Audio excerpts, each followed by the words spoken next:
Alright guys, we're about halfway through August and we got a brand new drop list for you, so stay tuned. Stay tuned. Welcome back, Gainers, to another incredible, exciting, fantastic episode of Comic Games! And if you're new to the show, I'm Adam. I'm Zach and this is Princess, her Royal Highness, looking very lovely today, just like usual, doing that princess way. So bow down and respect. Coco's right down there. She's already bowing. Yeah, she's already bowing. She's tired. As low as she can go. Alright guys, so today is Monday and we have a fantastic episode for you. This is... we have the drop list, and surprisingly enough, we searched through all the books, and they all turned out to be DC. We actually tried to get some Marvel books on this list, but DC be dropping this week. And there were some really good shows that came out a year ago from today, or leading up to a year ago from today, that has a good reason to do this. And as you can tell from our thumbnail, that's the reason why. So we have a special Peacemaker episode for you, so to speak. So pretty exciting. So we got a nice... good list of stuff for you to get, but before we get into the drop list, we got to get into something else. Yeah, we got to get an energy drink because I need those big energies. We got here Rain Total Body Fuel. It's white gummy bear. Ooh, yummy. I don't even know what a white gummy bear is. I don't know either. Sounds wrong. Sounds horrible. Let's get into it. There's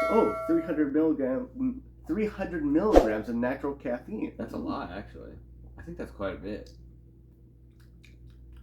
Does taste like a gummy bear. Which one? I guess the white one. I guess. Tastes like it has a lot of sugar, but there's no sugar in it. You sure about that? Zero sugar.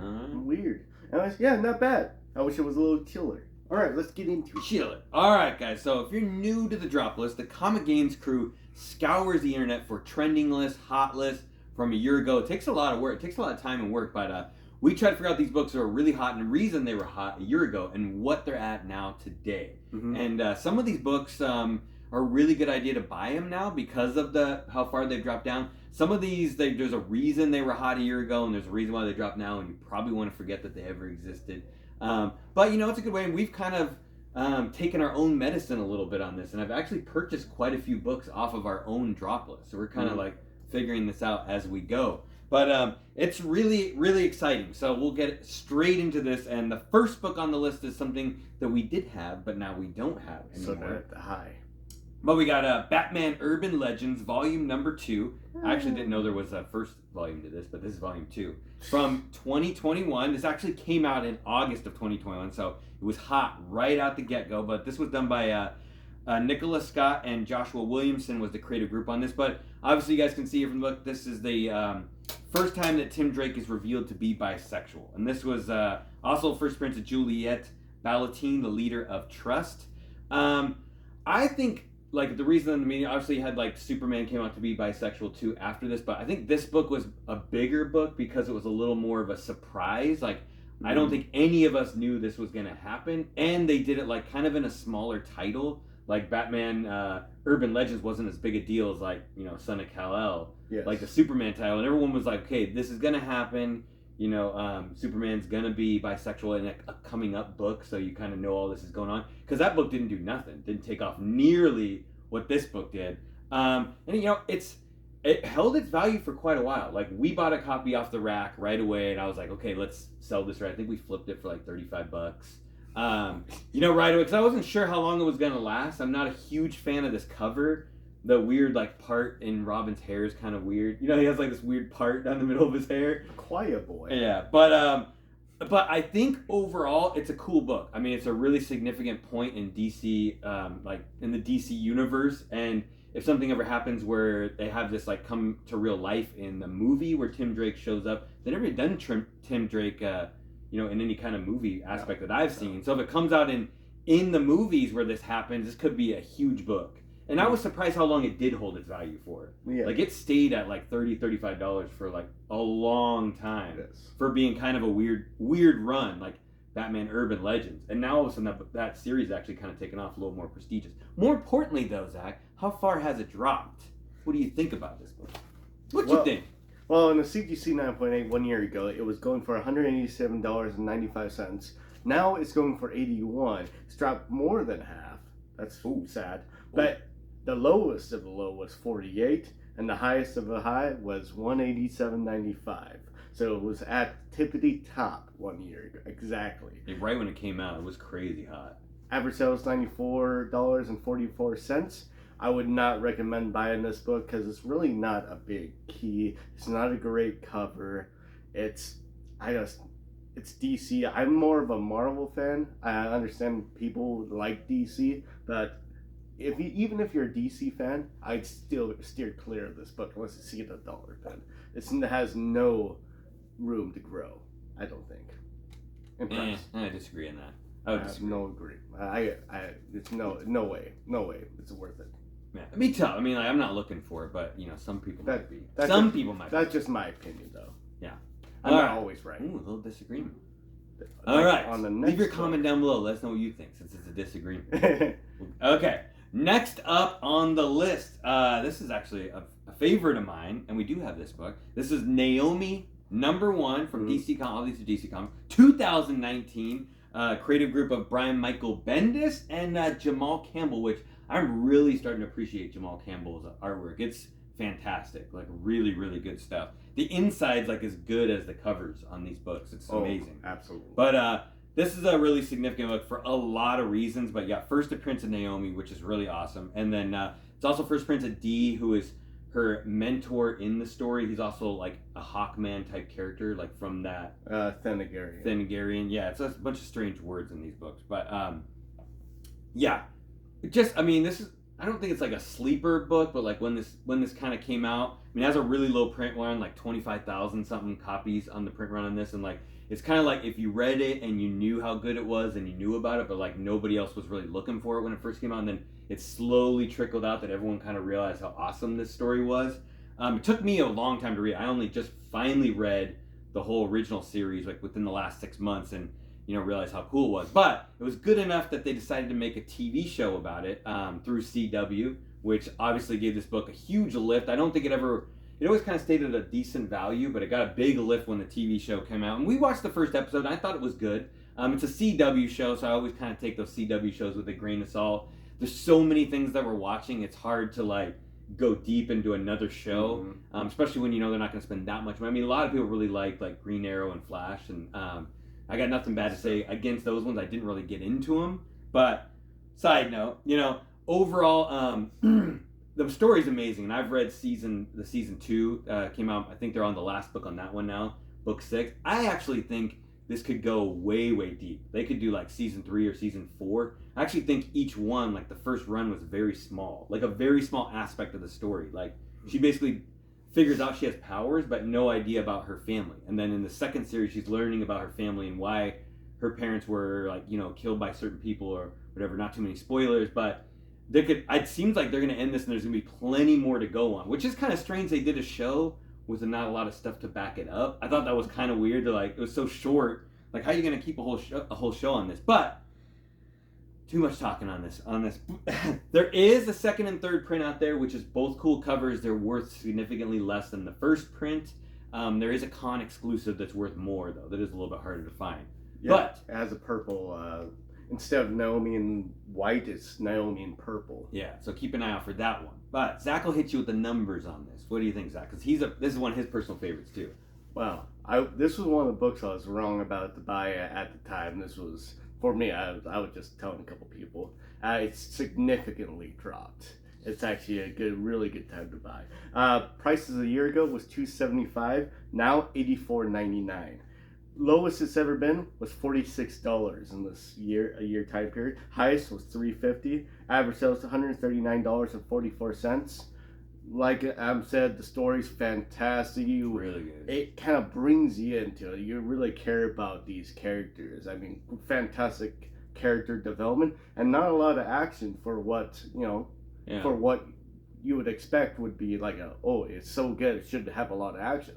Not a lot of action, just a lot of good story development. And I really appreciate stories like that. You can tell that Brian Michael Bendis really likes this character, wants to do her justice, so taking their time.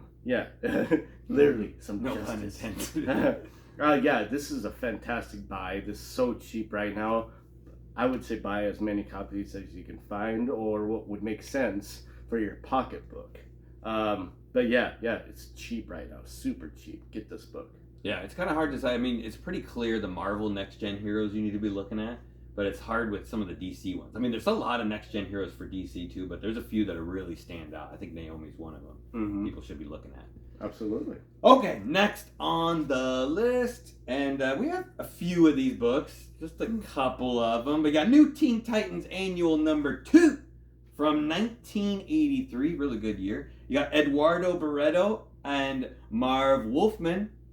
Woo. Yeah, the creative group on this one. But yeah, first appearance of Vigilante in costume. So a little side note there, I think he actually, like there's an Adrian Chase or whatever actually shows up a couple of issues, or not in Teen Titans, like a little bit before that or something like that. Yeah, he does.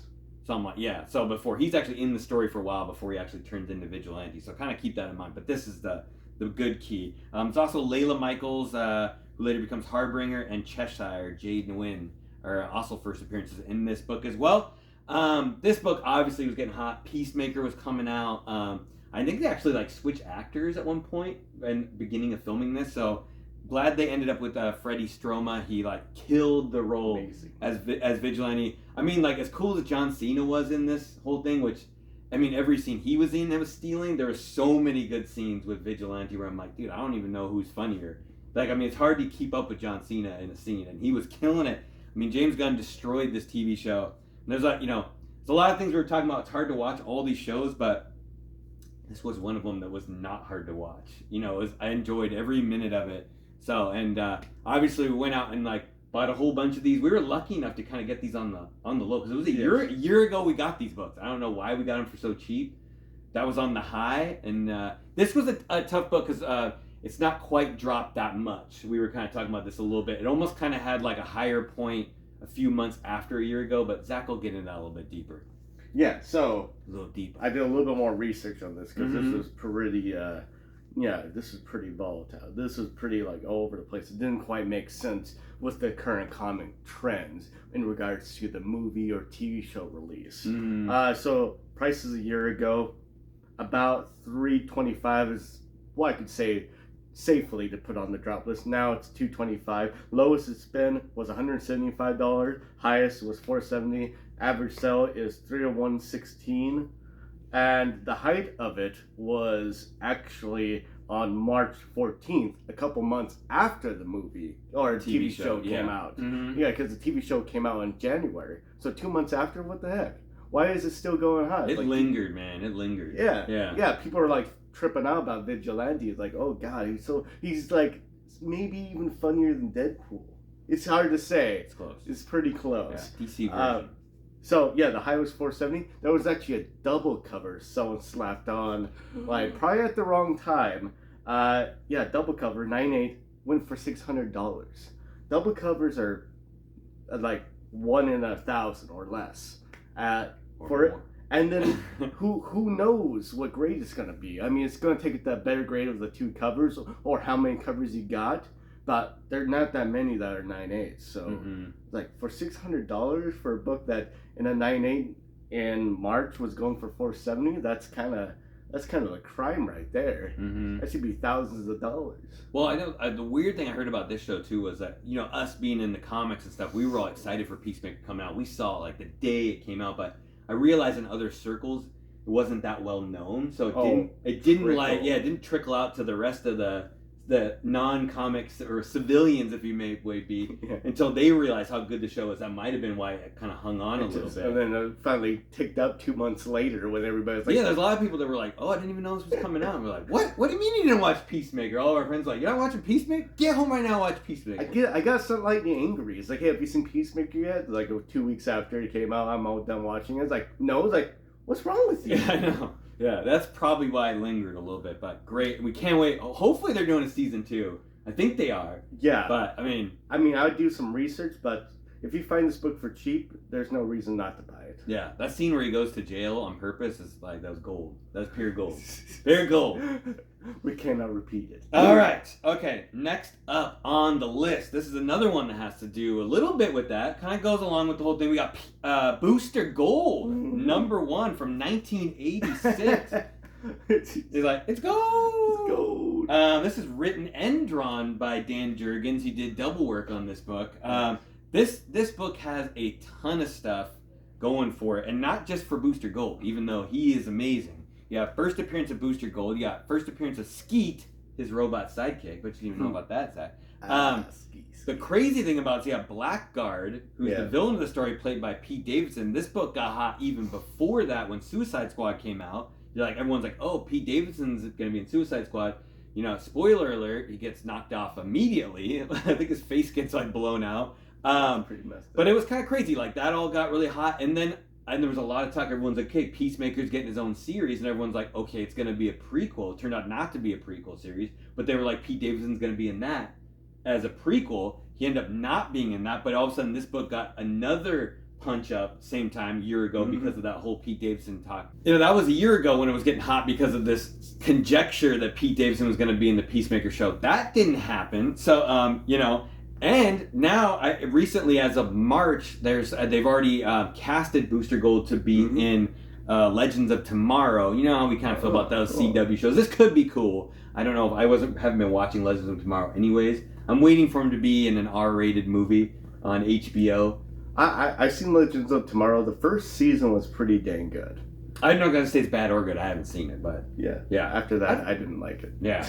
But it's a very cool book. It's always been something near and dear to my heart. I remember right when I kind of started get back into collecting, I made sure I went out and bought one right away. Decent price. I mean, it's kind of stayed close to where it's been. Like I said, took those jumps for these movies and then kind of went back down to where it was supposed to be. And Zach will probably explain that a little bit better. So... yeah, it's been fairly steady in regards to the comic book market lately. Sales a year ago was $450 for a CGC 9.8. Now it's $325. Range is $227.50 to $490. Average sale is $353.99. Yeah, it's a fantastic book with an interesting character. I mean, with a sidekick that's a robot named Skeet. Yeah. Before that. Before it was not weird. Or something. It's a fantastic first appearance. Blackguard's a dead spec, though, or whatever his name is. I don't know. Maybe, yeah. Because they're probably not going to recast him. But Booster Gold, fun character. They can do a lot of cool things with that character. They can do the backstory from the future. They can do new superhero team for DC. God knows they need it. Well, Blue Beetle's getting his own movie. It'd be cool if he showed up in that, but it doesn't sound like he's going to, since they already finished filming it. But yeah, who knows? Yeah, this is definitely a buy. I mean, this one I would very much so hunt for a screaming deal out of all these books. But yeah. It's up there. It's up there. Books that you should get if you're a DC fan, or just a fan, just a fan of Booster Gold. Mm-hmm. It's gold. Okay, all right. Last on the list, and for good reason. We don't have this book, but for good reason. We got Peacemaker Volume 2, number 1 from 1988. This is done by Todd Smith and Paul Kupperberg. This is kind of a cool book. It's not. It's fun. You get Peacemaker's first ongoing title in the DC universe, but for overall key, you've got first appearance of Wolfgang Schmidt, which is Peacemaker's father, in this storyline. And obviously, we know because of the TV show, they actually molded two characters together to become Peacemaker's father. Because the other guy, the White Dragon, or whatever, was not a completely different character in the comics. So they actually smushed them together into one person. It's also first appearance of Project Peacemaker, which is a group of people who monitor Peacemaker. So overall, it's a decent book. It's a great cover. Like I said, it's not his first appearance, not even his first series, because you got the Fighting Five issue number 40 from Charlton Comics is his first appearance overall, and then that's a huge book. And then his Golden Age, I think. I don't know. Yeah, I'm not sure. I think it is. Might be. Could be wrong. Then you have Peacemaker number 1 from Charlton Comics, which is a huge book too, with an awesome cover, by the way. It doesn't seem like I've never even seen one of those in real life before, so they must be hard to find because they're crazy expensive. The other one to look out for, which I think is really interesting, is Crisis on Infinite Earth number 6. It's his first appearance in DC continuity, and that book's worth not nothing, but close to nothing. Close to nothing. It's in a cool series. Cool cover, and it's his first appearance in the DC universe, and it's worth almost nothing, which that's criminal to me. Criminal. But I don't know, Zach. What do you think about this Peacemaker Volume 2, Issue 1 book? How far has it gone down? I think you should buy the Crisis book in a 9.8. Prove your words. I will. Anyways, I will. Prices a year ago was $550 Dang. for a 9.8. Now, it's nothing. No, it's $150, but close to nothing. Lowest it's ever been was $102.50. Highest, $550. Average sales, $295.57. $150 when it was $550? Yeah. Ouch. I know. If you're the guy that bought it at $550, you're like, why Peacemaker? Why? There's really no significant appearances in it, but it's part of the books that you want to get if you're going after, Peacemaker keys. Yeah. It's an obvious Peacemaker key. So if you're True. going after Peacemaker keys, $150 for a 9.8, it's no brainer, and it looks great. If you can match it with his first appearance, Peacemaker #1 or All Fighting Comics Fighting 540. Fighting 540. Number 5. I I mean- wonder what the first 39 issues were about. But Before to- Peacemaker showed up. But they're crap. But yeah, if you can match it with those books, it'll look great on your wall. I would say. It would, yeah, that is a good point, yeah. And especially if you can't afford those other ones. I mean, this is your next best thing. Yeah. Yeah. $150? No one knows. If you put in Crisis on Infinite Earth #6 by itself on your wall, people are like, what's going on here? Yeah, it's like, Although it is first Judo Master. Yeah, true. So out of all those books, I would say probably Naomi #1 would probably be the one that has the most gains for how cheap it is. I mean, it's criminally cheap. I mean, yeah, that's pretty much that or Peacemaker, even though I'm not saying it's like the best book in the world. But yeah, Naomi #1 for the gains. Yeah. That's why I could agree with that. If you have any different thoughts, though, leave a comment down below. I'd be happy to hear Yes, it. please. There's a little bit of controversy on this drop list. Yeah. Controversy? We try to respond to everybody. Sometimes it takes us a couple of days because we get all tuckered out. Or at least I do. We're always tuckered out. All right, guys. That'll wrap up the show for today. If you had as much fun as we did, hit that like button, hit the subscribe button, hit the notification bell so you always know when new things are going down. Because we are doing live shows on Wednesday now. We're planning more for 7 p.m. Pacific time. But if the time comes and we're here early, got home early from work, we might do one at 6, we might do one at 5. You never know. But you won't know unless you have the notification bell going on. True. Shameless plug. Doc, you got anything else going on? Yeah, sure. How you do that is you have to be the very best that no one ever was. You got to catch them, but train them is your cause. I don't remember the rest of the song. Pokemon. Yeah, that's how you become Ash Ketchum. Ketchup? Ketchum. Ash Ketchum? Ash Ketchum. Ash Ketchum? We got a Pikachu right here. Yeah. Yeah. Pikachu Princess. We caught a Pikachu. All right. All right, guys, and don't forget, Princess has her Whatnot show, and the Comic Gains also has ours as well. So if you're feeling froggy, follow us both. Check us out. We all do dollar starts and tons of giveaways. Tons. Zach's letting me go crazy on the Right. giveaways. We go. Yeah, he's crazy. not putting any constraints on me. I'm like, giving it away. It'll be a lot easier. I'm a That'd little be fun. slower. Yeah. But so, still. until we see you next time, guys, stay safe and remember. Get the professor whatever gains. Oak. Oak. There it is. Oak.